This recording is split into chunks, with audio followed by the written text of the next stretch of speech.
আসসালামু আলাইকুম। আমার লেখা একটি কবিতা লাইক কমেন্ট শেয়ারের মাধ্যমে বলে যাবেন কবিতাটি কেমন হলো। কবিতা, টাকায় কি তাহলে সকল মানুষের অভাব? কবি Habibur Rahman Habib. Social media viral হয়ে কাজ করলে দিচ্ছে অনেক ডলার, দূর হচ্ছে কিছু মানুষের অশান্তি আর আর্থিক কিছু অভাব, যার কারণে নষ্ট হচ্ছে অনেকের চরিত্র আর স্বভাব। সমাজ আর রাষ্ট্র ব্যবস্থা বেহায়া, অশ্লীলতা আজ পড়ছে অনেক প্রভাব।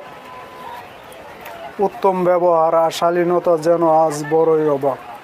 কি জানি কি হবে আগামী নতুন প্রজন্মের চরিত্র আর স্বভাব। হাবিব বলে, তবে কি আয়ামে জাহিলে যুগের পড়ছে প্রভাব? টাকায় কি তাহলে সকল মানুষের অভাব? মরার পর টাকা সম্পদ ক্ষমতা কারোর সঙ্গে যায় না, সঙ্গে যায় শুধু তার আমলনামা আর কিছুই না। দুনিয়াতে তাকে কেমন ছিল তার চরিত্র আর স্বভাব। টাকার এত অহংকার ও ক্ষমতার দাপট দেখিয়ে বলো কী লাভ? মরার কয়েক বছর পর কেউ তো তোমায় মনেই রাখবে না। সময় থাকিতে ন্যাক আমল করো, যা পরকালে কাজে লাগবে তা।